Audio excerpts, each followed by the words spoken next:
నమస్కారం. IView news TV వార్తలకు స్వాగతం. ముందుగా వార్తల్లోని ముఖ్యాంశాలు. సత్తుపల్లిలో అభివృద్ది పనులపై భట్టి విక్రమార్క వ్యాఖ్యలు, ఆసుపత్రులు, టూరిజం ప్రాజెక్టులతో సేవల విస్తరణ, సంక్షేమంతో పాటు అభివృద్ది కూడా సమానం. ప్రజల విశ్వాసం ప్రభుత్వంపై పెరుగుతోందని ధీమా.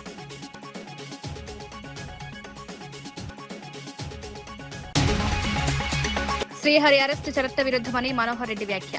మానవ హక్కుల ఉల్లంఘన ఘటనను అభివర్ణన, సుప్రీంకోర్టు మార్గదర్శకాలు పాటించలేదని విమర్శ, న్యాయపరమైన చర్యలు తీసుకుంటామని హెచ్చరిక.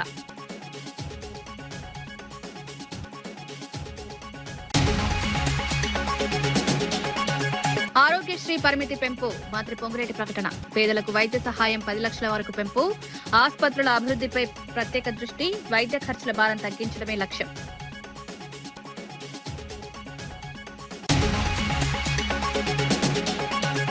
జగన్ వ్యాఖ్యలపై మంత్రి ఆనం విమర్శలు. అసంపూర్తి హార్బర్ ప్రారంభించి మోసం చేశారని ఆరోపణ.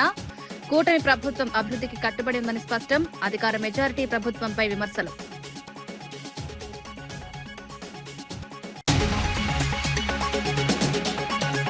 పాలమూరు ప్రాజెక్టుపై నిరంజన్ రెడ్డి తీవ్ర విమర్శలు. రైతులకు ప్రయోజనం లేకుండా నిర్లక్ష్యమని ఆరోపణ. కృష్ణా జలాల విషయంలో స్పందన లేదని మండిపాటు. రైతుల సమస్యలు వెంటనే పరిష్కరించాలని డిమాండ్.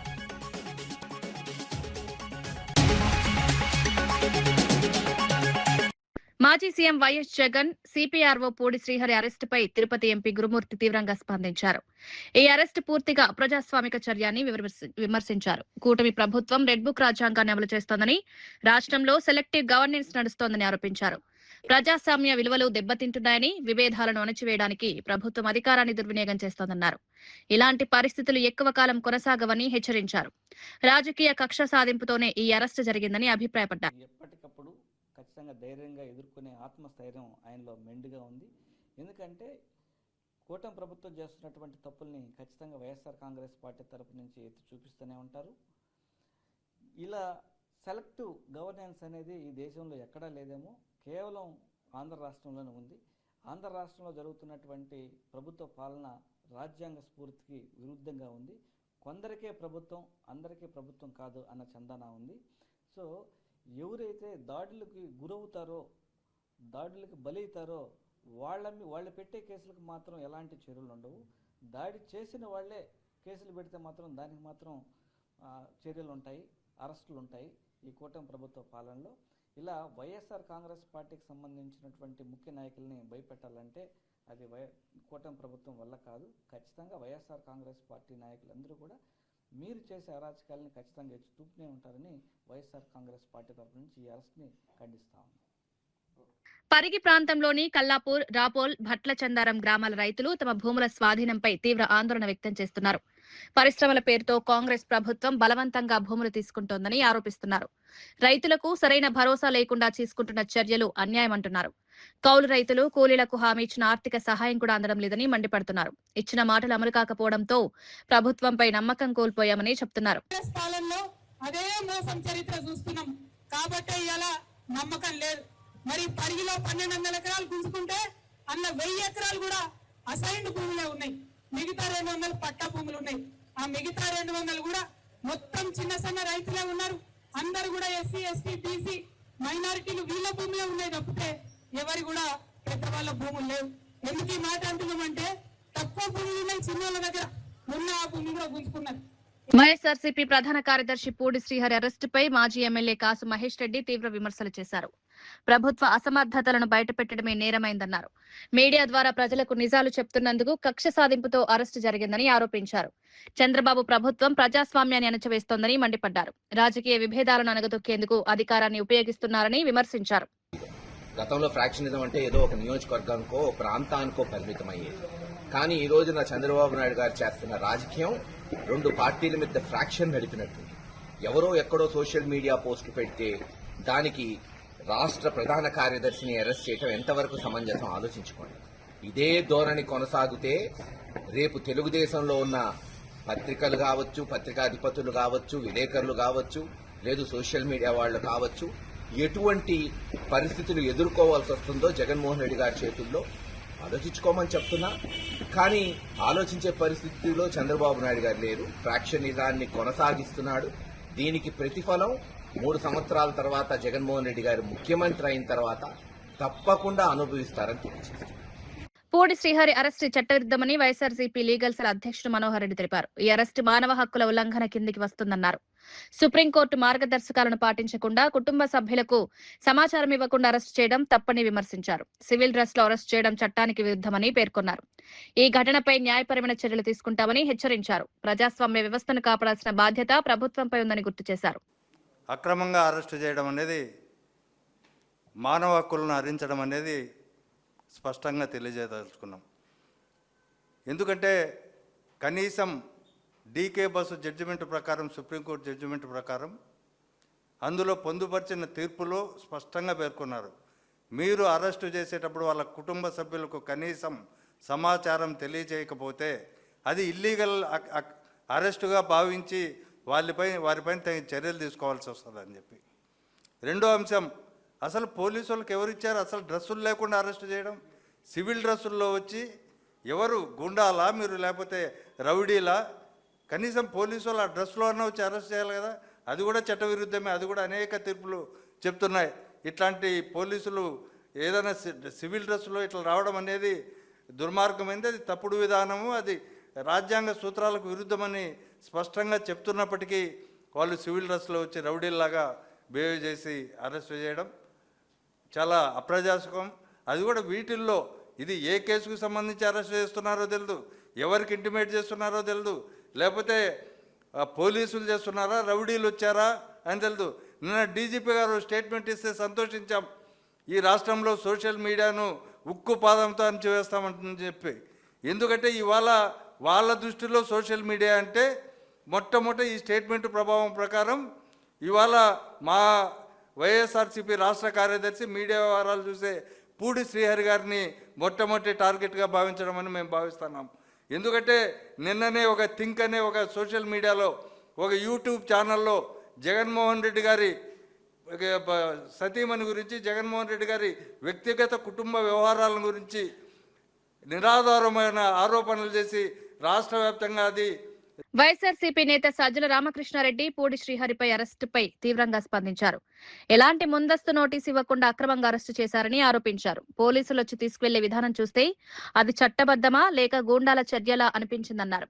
ఇది పూర్తిగా మానవ హక్కుల ఉల్లంఘన అని మండిపడ్డారు. ప్రజాస్వామ్య వ్యవస్థకు ఇది ప్రమాదకర సంకేతమని పేర్కొన్నారు. ఈ ఘటనపై తీవ్ర ఆందోళన వ్యక్తం చేస్తూ ప్రభుత్వం వెంటనే సమాధానం చెప్పాలని డిమాండ్ చేశారు. లేదా అక్కడ ప్రత్యక్ష సాక్షులు వాళ్ళతో మాట్లాడితే, వాచ్మెన్ ఇలాంటి వాళ్ళతో అర్థమైంది ఏంటంటే, నిన్న రాత్రి నుంచి కొంతమంది వ్యక్తులు వచ్చి అక్కడ తిరుగుతూ ఆ ప్రాంతంలో, ఈరోజు ఉదయం ఈయన శ్రీహరి గారు మీడియా విభాగానికి జనరల్ ప్రధాన కార్యదర్శిగా ఆయన పార్టీ అధ్యక్షుడిని కలిసి పార్టీ అధ్యక్షుడి పర్యటనకు సంబంధించి ఆయన వీటికి సంబంధించి చర్చించి వస్తుంటే దారిలో ఆపి బలవంతంగా తీసుకెళ్ళిపోయారు అనేది అర్థమవుతుంది. మొత్తం వాళ్ళు పోలీసులు అని ఎందుకు అనుకోవాల్సి వస్తుందంటే, నిన్న రాత్రి అక్కడ వచ్చి వాళ్ళు రెక్కీలాగా నిర్వహించినప్పుడు అక్కడ చెప్పారని వాచ్మెన్. ఈ ఉదంతం తెలిసిన తర్వాత దాదాపు 3-4 గంటలకు అసలు ఎంతవరకు ఏమీ తెలియట్లా. ఎవరు తీసుకెళ్లారు, ఎక్కడికి తీసుకెళ్లారు, ఎందుకు తీసుకెళ్లారు, అది కిడ్నాపా, మా ప్రత్యర్థి పార్టీలకు సంబంధించిన వాళ్ళ ప్రత్యర్థుల, మిమ్మల్ని మర్యాదగా ఉండనివ్వం, మిమ్మల్ని ఏదో ఒక రకంగా ఇబ్బంది పెడతాం. చంద్రబాబు నాయుడు అనుకుంటే అర్థం ఉంటుంది, ఎందుకంటే ఆయన రాజకీయ పార్టీ నాయకుడు, ఆయనకు తెలిసిన విద్య అది ఒకటే కాబట్టి, ఓ పార్టీ అధ్యక్షుడు, ఆ పార్టీకి తెలిసిన విద్య అది ఒకటే కాబట్టి, ఎక్కడ అవకాశం ఉంటే వ్యవస్థలను మేనేజ్ చేసి అయినా సరే ప్రత్యర్థులను ధైర్యంగా ఎదుర్కోలేరు కాబట్టి వీళ్ళు సిస్టమ్ దీన్ని సంబంధించి మెయింటైన్ చేయాల్సిన అధికారులు, పోలీసు అధికారులు పూర్తిగా అడుగులకు మడుగులు ఒత్తుతూ చంద్రబాబు నాయుడు అండ్ గ్యాంగ్ ఆయన వాళ్ళ విషెస్ ఏమున్నాయో దాని ప్రకారం తప్పుడు కేసులు పెట్టడం. ఖచ్చితంగా పోలీసులు ఏదైనా దీనికి వెళ్ళినప్పుడు వాళ్ళు డ్రెస్లో, యూనిఫామ్లో వెళ్ళాలి, లేకపోతే వాళ్ళు ఎవరో ఎటు తెలుస్తుంది. రెండవది నోటీస్ ఇవ్వాలి. నోటీసు వాళ్ళ పక్కన ఉండే వాళ్ళకి కానీ బంధువులకు కానీ ఎవరుంటే వాళ్ళకి ఇచ్చి సంతకం తీసుకొని ఆ తర్వాత ఇదిగో అరెస్ట్ చేస్తున్నాం, ఎందుకు చేస్తున్నాం చూపించి అప్పుడు తీసుకెళ్ళాలి. అది కూడా ఎంక్వైరీ జరగాలి. ఇది ఎవరైనా చెప్పేదే. ఎవడో పోయి ఎఫ్ఐఆర్ అంటే ఫస్ట్ ఇన్ఫర్మేషన్ రిపోర్ట్ మాత్రమే. వాళ్ళు పోయి చెప్పగానే నోట్ చేసుకుంటే అది ఫస్ట్ ఇన్ఫర్మేషన్ రిపోర్ట్ అవుతుంది. దాన్ని బేస్ చేసుకుని ఇన్వెస్టిగేట్ చేయాలి. చేసిన దానికి తగిన టైం ఉండాలి, ఓ జస్టిఫికేషను, ఓ హేతుబద్ధత. ఆ తర్వాత వెళ్ళి నోటీస్ ఇచ్చి తీసుకెళ్తున్నామని అరెస్ట్ చేయడం, ఇది ప్రొసీజర్. అట్లీస్ట్ కేసు తప్పుడుదైనా ఫాలో కావాల్సిన పద్ధతి ఇక్కడ అది ఫాలో కాల. రెండు నేను ముందే అన్నట్టు జరిగిన పద్ధతి చూస్తే నిన్న రాత్రి అక్కడ వాచ్మెన్ చెప్పింది వీడియోలో చూస్తే అర్థమైంది. కొంతమంది వచ్చారు, 2-3 గ్రూపులు వచ్చాయి. రాత్రి 10 గంటలకు ఒక గ్రూప్ వచ్చారు. ఎవరంటే సివిల్ డ్రెస్లో ఉన్నారు, మేము ఎస్ఐ అన్నారు, ఏదో చూపించారు. తర్వాత తెల్లవారుజామున 3 గంటల నుంచి వచ్చి కాఫీ వేసి కూర్చున్నారు. ఉదయం 6:30, 7కో 8కో ఈయన వస్తున్నప్పుడు పట్టుకుపోయారు. ఎక్కడి నుంచి? కుప్పం. పాలమూరు ప్రాజెక్టుపై మాజీ మంత్రి నిరంజన్ రెడ్డి తీవ్రంగా స్పందించారు. ప్రభుత్వం రైతులకు ప్రయోజనకరమైన పనులు చేయడం లేదని విమర్శించారు. పాలమూరు రంగారెడ్డి ప్రాజెక్టుకు సంబంధించిన పనులు పూర్తయినా సీఎం సమీక్ష చేయలేదన్నారు. కృష్ణా జలాలను ఇతర రాష్ట్రాలు తీసుకువెళ్తున్నా ప్రభుత్వం స్పందించడం లేదని మండిపడ్డారు. కొల్లాపూర్ ప్రాంతానికి నష్టం జరుగుతున్నా మంత్రి జూపల్లి స్పందించడం లేదని ఆరోపించారు. రైతుల సమస్యలను పట్టించుకోకుండా ప్రభుత్వం నిర్లక్ష్యంగా వ్యవహరిస్తోందని విమర్శించారు. వెంటనే చర్యలు తీసుకోవాలని డిమాండ్ చేశారు.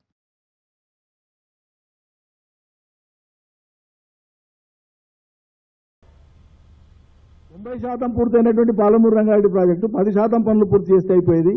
ఉదండాపూర్ వదిలిపెట్టి మిగతా 4 రిజర్వాయర్లను నింపుకుంటే 50 టీఎంసీల నీళ్లను నింపుకునేటువంటి అవకాశం ఉన్న ఈ దశలో 3 ఏళ్ల నుంచి ఏం పని చేయకుండా ఉండేటువంటి రేవంత్ రెడ్డి సర్కారు, జిల్లా మంత్రులు, ఎమ్మెల్యేలు ఒక్కనాడు దీని మీద సమీక్ష పెట్టారు. పెట్టమని ముఖ్యమంత్రిని అడిగారు, వాళ్ళేం ప్రయత్నం చేయరు. పైపెచ్చి ఇవాళ ఆంధ్రప్రదేశ్ రాష్ట్రం ఈ రోజు కూడా మొండివాదన ఏం చేస్తుంది? ఈ రోజు కూడా పునర్విభజన చట్టానికి వ్యతిరేకమైన ప్రాజెక్ట్ అని మాట. అసలు ఈ ప్రాజెక్టును పునర్విభజన చట్టానికి వ్యతిరేక ప్రాజెక్ట్ అనడానికి నైతికత లేదు ఆంధ్రప్రదేశ్కు. కానీ చంద్రబాబు నాయుడు గారు ఏ రోజు ఆ వైఖరి వీడనాడు. ఆయన అదే ముండిపడతలతో మాట్లాడతాడు. అదే స్టాండ్కు తగ్గట్టుగా అనేక లేఖలు రాసినారు. దీని మీద రేవంత్ రెడ్డి మాట్లాడు. చంద్రబాబును ఒప్పించి, మోడీని ఒప్పించి మిగిలినటువంటి అనుమతులు తెచ్చి చేయొచ్చు కదా, మరి ఎందుకు చేయరు? 3 సంవత్సరాలు నడుస్తుంది. పునర్విభజన చట్టానికి వ్యతిరేకంగా ఎట్లయితుంది ఈ ప్రాజెక్టు? ఒకనాడు కాంగ్రెస్ ప్రభుత్వమే జీవో ఇచ్చింది కదా, ఇది 2013లోనే. అప్పుడే కంటెంప్లేట్ చేసినాం కదా. ఈ క్షణానికి కూడా ఆంధ్రప్రదేశ్ ప్రభుత్వం తన వైఖరిని మార్చుకోకుండా అదే 90% పూర్తయినా కూడా అదే మొండి పట్టుదలతో ఉంది. కానీ ఇక్కడ ఉండేటువంటి ముఖ్యమంత్రికి, ఇక్కడ ఉండే నీళ్ల మంత్రికి, ఇక్కడ ఉండేటువంటి ఎమ్మెల్యేలకు, మంత్రులకు, జిల్లా వాళ్లకు పట్టనే పట్టదు. సగటున 13 టీఎంసీల నీళ్లను కృష్ణా నుంచి అవతలికి ప్రతిరోజు వాడుకోవడానికి వాళ్ళు సిస్టమ్ను తయారు చేసి పెట్టుకున్నారు. మనం 2 టీఎంసీలు రోజుకి ఎత్తిపోసుకునేటువంటి పాలమూరు రంగారెడ్డికి ఇన్ని ఆటంకాలు ఉంటే పాలమూరు బిడ్డ అనేటువంటి రేవంత్ రెడ్డికి పట్టదు. పెండింగ్లోనే మిగతా పనులు కూడా పూర్తి చేస్తే 16 టీఎంసీలు పర్ డే ఎత్తుకపోయే అవకాశం ఉంది ఆంధ్ర ప్రాంతానికి. ఏం పట్టింపు ఉన్నట్లు మీకు? ఏం చేయదలుచుకున్నారు పాలమూరు? సత్తుపల్లి నియోజకవర్గంలో అభివృద్ధి కార్యక్రమాలపై డిప్యూటీ సీఎం భట్టి విక్రమార్క మాట్లాడారు. ఆసుపత్రులు, సబ్స్టేషన్లు, టూరిజం ప్రాజెక్టులు ప్రారంభించి ప్రజల అవసరాలను తీర్చేలా ప్రభుత్వం పనిచేస్తోందని తెలిపారు. ప్రజల ఆరోగ్యం, విద్యపై ప్రత్యేక దృష్టి పెట్టామన్నారు. సంక్షేమంతో పాటు అభివృద్ధి కూడా సమానంగా జరుగుతోందని వివరించారు. ప్రతి కుటుంబం గర్వంగా జీవించేలా నాణ్యమైన సేవలు అందించేందుకు కృషి చేస్తున్నామన్నారు. అదనంగా ఇంకొక 50 పడకల ఆసుపత్రిని, ఇంకో 30 పడకల ఆసుపత్రిని, విద్యుత్ సంబంధించినటువంటి అనేక సబ్ స్టేషన్లని, ఇతరత్ర అభివృద్ధి కార్యక్రమాలతో పాటు ఇంకో టూరిజం సంబంధించినటువంటి ప్రాజెక్టుకు సంబంధించి కూడా ఈరోజు ప్రారంభోత్సవం చేసుకున్నాం. ఇవన్నీ కూడా సత్తుపల్లి శాసనసభ నియోజకవర్గంలో ఉన్న ప్రజల సంక్షేమం కోసం వారి అవసరాలను తీర్చేటువంటి గొప్ప కార్యక్రమాలు. ఆరోగ్యానికి సంబంధించి ఈరోజు 100 పడకల ఆసుపత్రి కానీ, 50 పడకల ఆసుపత్రి కానీ, 30 పడకల ఆసుపత్రి కానీ, లేకపోతే నర్సింగ్ కళాశాల సంబంధించి కడుతున్నటువంటి ఆ భవన నిర్మాణం కానీ, ఇవన్నీ కూడా ఈ రాష్ట్ర ప్రభుత్వానికి ప్రజల పట్ల ఉన్నటువంటి చిత్తశుద్ధికి, ఈ సంక్షేమం పట్ల ఉన్నటువంటి కార్యదీక్షకి నిదర్శనం అని నేను చాలా స్పష్టంగా చెప్పదలుచుకున్నాను. ఈ రాష్ట్ర ప్రభుత్వం ఇక్కడ పుట్టిన ప్రతి బిడ్డ, ప్రతి కుటుంబం కూడా తెలంగాణలో పుట్టడం నా అదృష్టం, తెలంగాణలో పెరగటం ఈ కుటుంబం మా అదృష్టం అనేటువంటి నమ్మకాన్ని, భరోసాని ఈ రాష్ట్ర ప్రభుత్వం కల్పిస్తూ దాని ప్రధానంగా వైద్య, విద్య 2 ప్రధానమైన రంగాలపైన అత్యధికంగా పెట్టుబడులు పెడుతూ వాటిని ప్రజలకు అందించే కార్యక్రమం. రాజీవ్ ఆరోగ్యశ్రీ పథకాన్ని మరింత విస్తరించినట్లు మంత్రి పొంగులేటి శ్రీనివాస్ రెడ్డి తెలిపారు. పేదలకు వైద్య సహాయం 10 లక్షల వరకు పెంచినట్లు వెల్లడించారు. రాష్ట్ర వ్యాప్తంగా ప్రతి ఒక్కరికి మెరుగైన వైద్యం అందించే దిశగా ప్రభుత్వం చర్యలు తీసుకుంటోందన్నారు. ఆరోగ్య రంగంలో నాణ్యత పెంపు కోసం ఆసుపత్రుల అభివృద్ధి, సదుపాయాల పెంపుపై దృష్టి సారించామని పేర్కొన్నారు. పేదలకు భారంగా మారుతున్న వైద్య ఖర్చులను తగ్గించడమే లక్ష్యమన్నారు.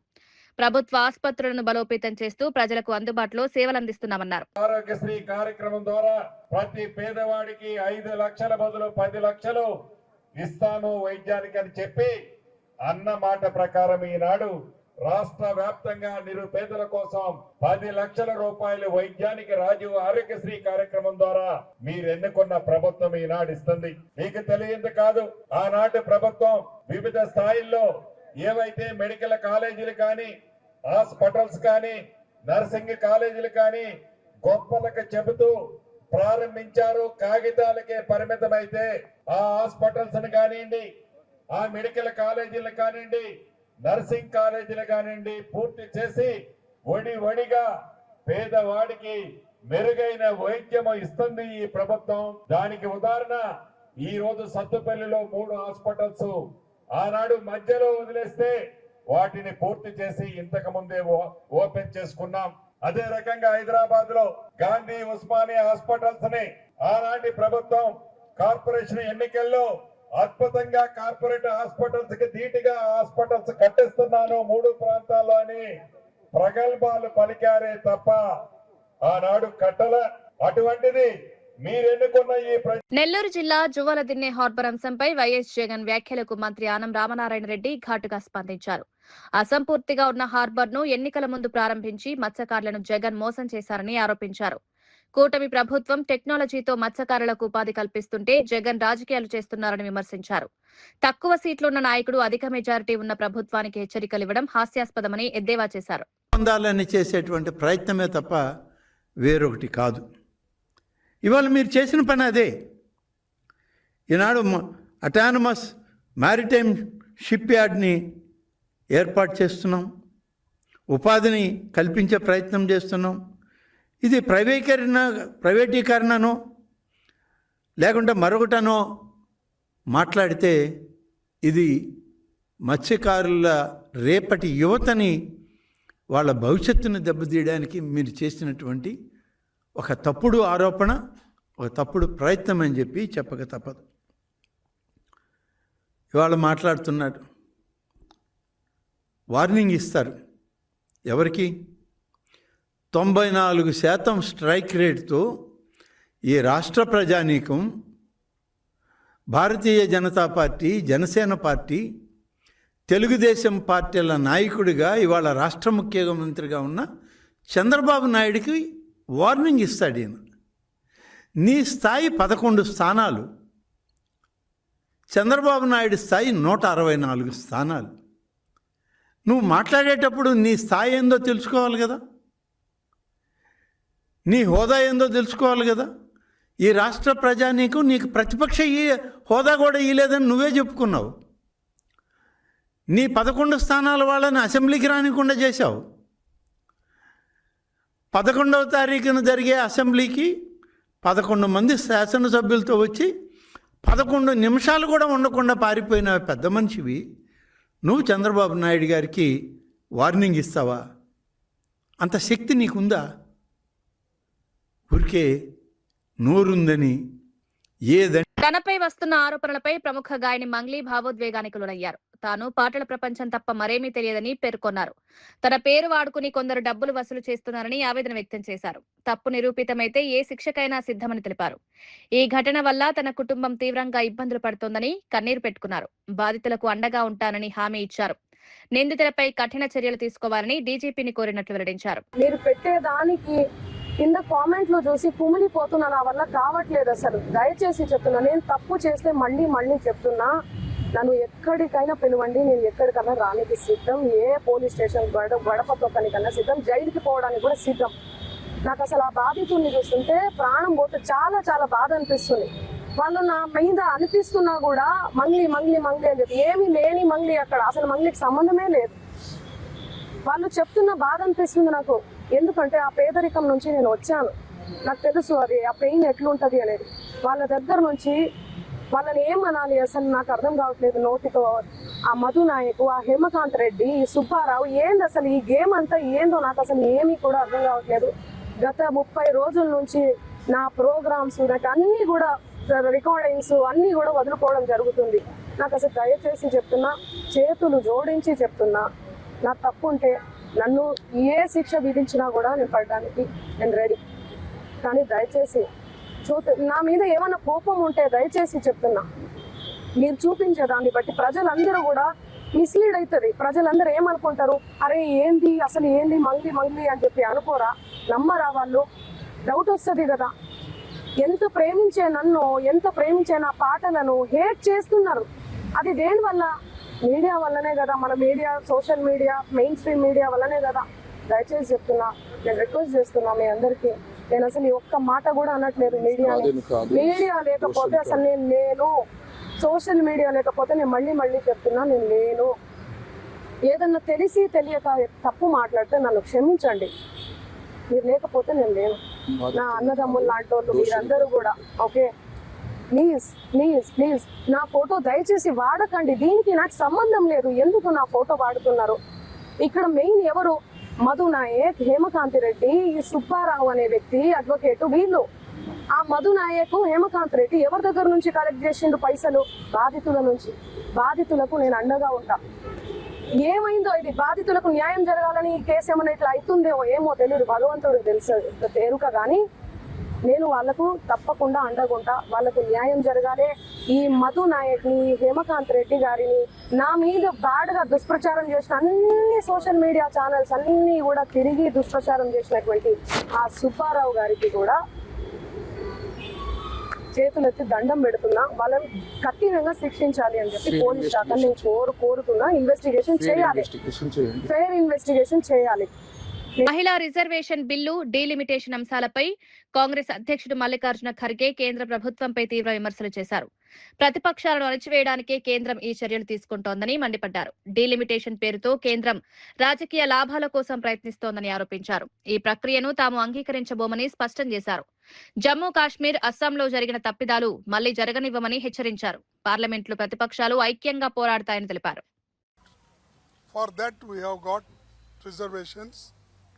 And it is politically motivated just to trap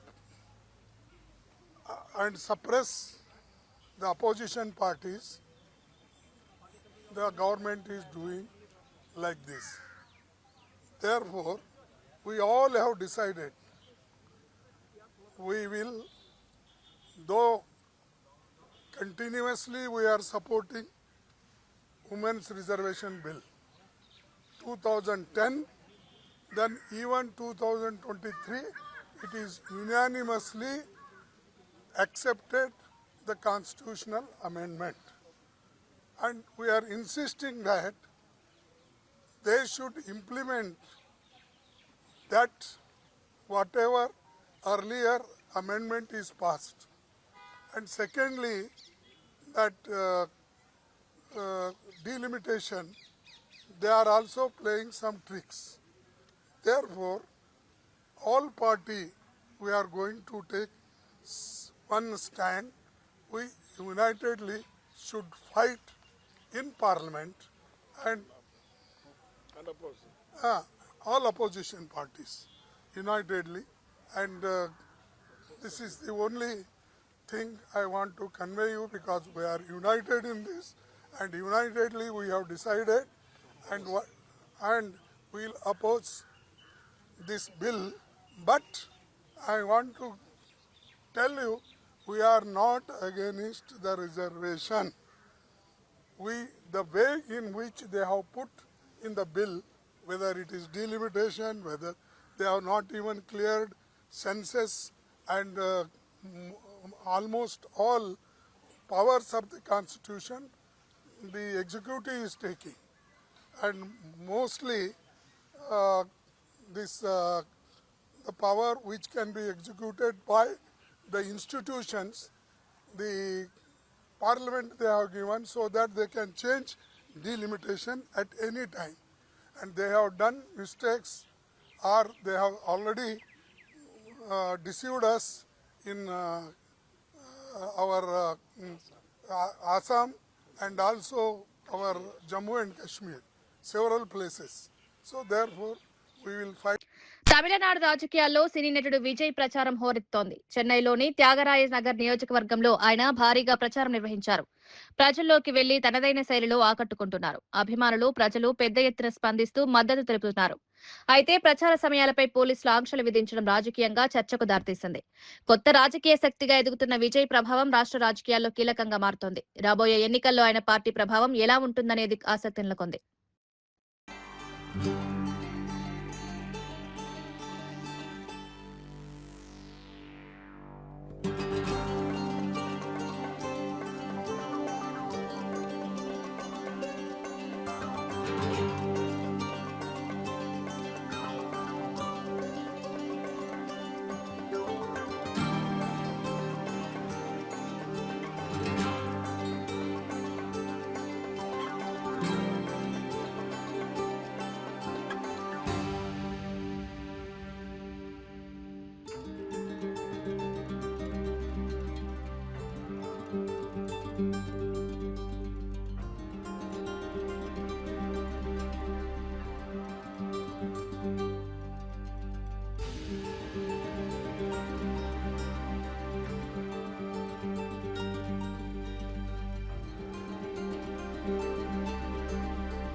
వార్తలు ముగించే ముందు ముఖ్యాంశాలు మరోసారి.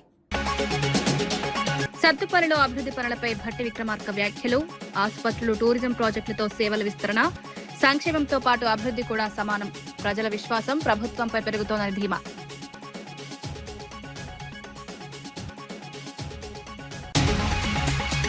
శ్రీహరి అరెస్టు చట్ట విరుద్దమని మనోహర్ రెడ్డి వ్యాఖ్య. మానవ హక్కుల ఉల్లంఘన ఘటనను అభివర్ణన. సుప్రీంకోర్టు మార్గదర్శకాలు పాటించలేదని విమర్శ. న్యాయపరమైన చర్యలు తీసుకుంటామని హెచ్చరిక.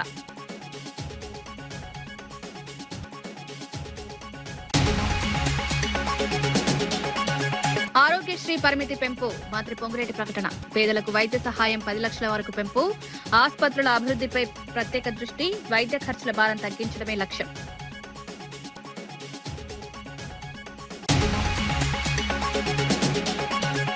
జగన్ వ్యాఖ్యలపై మంత్రి ఆనం విమర్శలు. అసంపూర్తి హార్బర్ ప్రారంభించి మోసం చేశారని ఆరోపణ. కూటమి ప్రభుత్వం అభివృద్ధికి కట్టుబడి ఉందని స్పష్టం. అధికార మెజారిటీ ప్రభుత్వంపై విమర్శలు.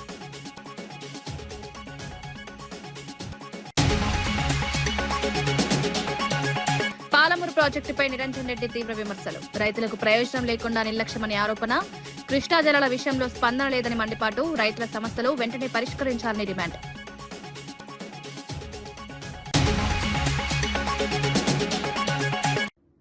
ఇవి ఈనాటి వార్తా విశేషాలు. మరో బులెటిన్లో మళ్ళీ కలుద్దాం. నమస్కారం.